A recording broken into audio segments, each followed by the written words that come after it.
Assalamualaikum warahmatullahi wabarakatuh. Berjumpa kembali dengan saya Novendi.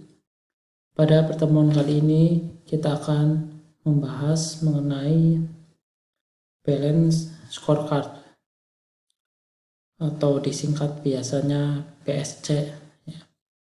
Atau dalam bahasa Indonesia itu ya kartu skor seimbang gitu ya. Ini adalah salah satu dari pengukuran kinerja yang sudah kita bahas dulu, ada menggunakan rasio keuangan. Kemudian ada lagi sebetulnya khusus yang syariah, itu ada menggunakan Makosid Syariah Index.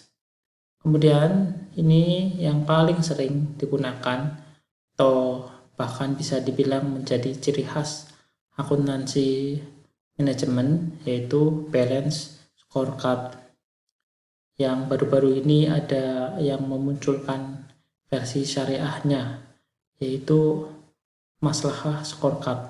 Tapi tidak akan kita bahas yang balance scorecard saja, karena saya lihat untuk referensi maslahah scorecard itu untuk pasca sarjana gitu ya. Jadi ini kan sarjana, takutnya nanti terlalu memberatkan.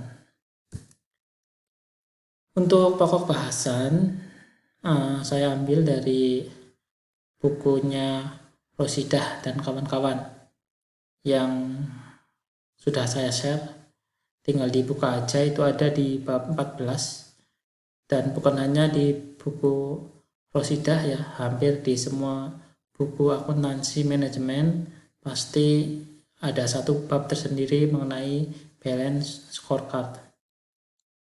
Yang akan kita bahas nanti yang pertama definisi dari balance scorecard, kemudian kita tahu ada 4 perspektif dalam balance scorecard, nanti kita akan bahas satu-satu ya, yaitu perspektif keuangan, perspektif pelanggan, kemudian proses bisnis internal, dan yang terakhir pertumbuhan dan pembelajaran, learning and grow. Sekarang definisi dulu. Jadi biasanya kalau definisi kita ada 2 ya. Yang pertama secara bahasa atau bahasa Arabnya lughot ya, bahasa Arabnya. Kalau bahasa ilmiahnya ya secara etimologi ya, secara harfiah. Terdiri dari 2 suku kata, yaitu scorecard dan balance. Scorecard itu ya kartu nilai. Kemudian balance berimbang. Nah, ini akuntansi itu kan harus balance ya, harus seimbang. Maksudnya adalah kartu nilai untuk mengukur kinerja personil serta dapat digunakan sebagai evaluasi, serta berimbang. Artinya kinerja personil diukur secara berimbang dari 2 aspek, yaitu keuangan dan non keuangan. Jadi balance di sini bukan maksudnya debit dan kredit ya, atau dalam agama duniawi dan ukhrawi, bukan ya, tapi berimbang antara aspek keuangan dan non keuangan. Kemudian jangka pendek dan jangka panjang, intern dan ekstern, itu yang harus balance gitu. Itu secara apa tadi, etimologi ya, bahasa. Nah sekarang secara terminologi atau bahasa Arab ya, istilahi ya, istilah. Saya ambil menurut Kaplan dan Norton tahun 2000 ya. Dari balance scorecard merupakan kerangka manajemen yang menerjemahkan visi dan misi. Jadi harus tahu dulu visi dan misi perusahaan itu apa.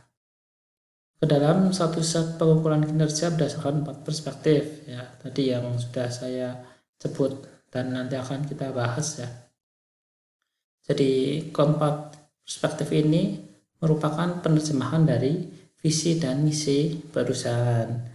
Jadi harus jelas dulu visi misinya. Visi dan misi tahu ya perbedaannya, tidak usah saya jelaskan ya. Langsung saja ke perspektif BSC ya, balance scorecard. Yang pertama adalah perspektif keuangan atau finansial. Jadi perusahaan harus berorientasi pada pemilik, dalam hal ini adalah stockholder atau pemegang saham. Ya, karena kita bekerja untuk pemilik gitu ya. Kadang-kadang kalau swasta ya jelas, tapi kalau pemerintah ya untuk negara berarti ya. Kalau yang negeri maksud saya. Tapi itu nanti ada bahasanya sendiri kalau yang tadi negeri itu di akuntansi sektor publik itu nanti ada pembahasan khusus. Kemudian untuk customer ya atau pelanggan. Nah ini yang harus diperhatikan adalah perusahaan harus menjadi supplier utama bagi pelanggan yang paling dibutuhkan. Karena jangan sampai apabila kita sudah mempunyai pelanggan tetap tidak bisa menjaga ya, karena kan ada istilah menjaga lebih sulit daripada mencari gitu ya. Mencari gampang, tapi menjaga yang sudah setia kepada kita itu susah. Pelanggan yo, apalagi urusan asmara atau cinta itu beda lagi itu, karena deritanya tidak akhir gitu katanya. Ya enggak lah, tapi ya ada benarnya juga, karena namanya juga jatuh cinta ya. Jatuh itu kan sakit ya, tidak ada jatuh yang enak ya. Jatuh miskin, jatuh sakit, jatuh cinta yang termasuk. Udah, kita lanjut aja ke proses bisnis internal. Pada perspektif ini perusahaan harus mampu mengidentifikasikan proses bisnis apa yang terbaik yang harus dilakukan dalam jangka panjang. Kenapa jangka panjang? Karena prinsip dalam akuntansi salah satunya adalah going concern, berkesinambungan. Jadi perusahaan harus meyakini bahwa perusahaan itu akan bertahan selamanya. Jadi tidak ada wah ini perusahaan kayaknya hanya bertahan 10 tahun, nanti setelah 10 tahun bangkrut. Tidak boleh. Kalau kita termasuk dalam internal, maka harus meyakini bahwa perusahaannya akan berlangsung terus menerus atau ya selamanya ya, sampai kiamat kurang 2 hari mungkin. Selanjutnya learning and growth, yaitu pembelajaran dan pertumbuhan. Ini juga harus mampu menciptakan nilai ya. Jadi perusahaan harus mampu menciptakan nilai secara berkelanjutan, terutama yang berhubungan dengan kemampuan dan motivasi karyawan gitu. Jadi ya ini erat kaitannya nanti dengan kesejahteraan karyawan gitu ya, karena tidak bisa dipungkiri motivasi orang bekerja ya biar sejahtera gitu kan. Kalau ada yang bilang kerja itu ibadah, kata siapa gitu, saya salah satu yang tidak sependapat dengan istilah itu. Karena kalau misalkan kerja itu ibadah, kalau dia tidak digaji harusnya jangan protes gitu ya. Tapi kadang-kadang gajinya sedikit atau kurang saja protes. Nah itu bilang ibadah dari mana gitu. Yang namanya ibadah kan harus ikhlas. Yang namanya ikhlas ya udah, apapun konsekuensinya harus dijalani, termasuk tidak digaji atau gajinya kurang. Nah, sanggup enggak? Kalau itu udah sanggup, oke lah, kerja itu ibadah. Ini pendapat saya gitu. Kalau kamu tidak setuju ya sah-sah saja, silahkan. Kan kita negara demokrasi ya, jadi wajar beda pendapat. Tapi kalau saya tidak setuju, kerja itu ibadah, kecuali tadi sudah mantap dengan segala konsekuensinya. Dikit-dikit demo kok gitu ya. Tapi kalau dosen insya Allah nggak ada yang demo lah. Dosen menuntut kenaikan gaji itu kan juga kayaknya mengisin-isinkan.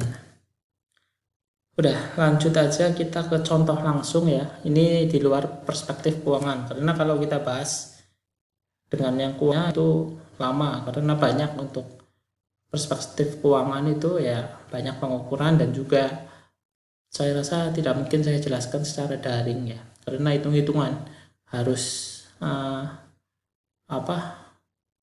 offline ya, harus kita harus ketemu langsung gitu kalau misalkan yang perspektif keuangan. Jadi saya lewati saja, saya jelaskan yang di luar perspektif keuangan. Ada 3 berarti ya. Yang pertama perspektif pelanggan. Ini yang menjadi indikator atau ukurannya. Kepuasan pelanggan, retensi pelanggan, pangsa pasar, kemampuan pelanggan, dan jumlah pelanggan. Nah, yang paling penting apa di sini? Ya, sebenarnya penting semua ya, tapi kalau paling berarti kan satu gitu ya, terpenting. Ini pangsa pasar ini harus ditambah ini. Kenapa? Karena kalau tidak melakukan ekspansi rekrutmen atau pelanggan baru, pelanggannya itu saja, ya maka perusahaan akan monoton, akan berjalan di tempat ya.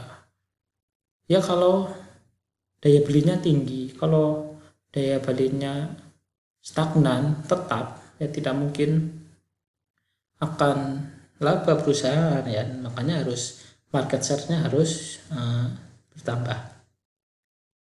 Kemudian perspektif proses bisnis intern ini banyak ya, ada yang bertambah, ada yang berkurang.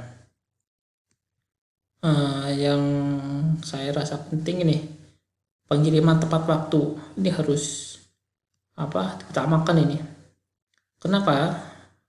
Karena meskipun ya budaya di negara kita itu seringnya WIB ya, waktu Indonesia berjuang gitu ya, molor maksud saya, tapi pada suatu ketika kita butuh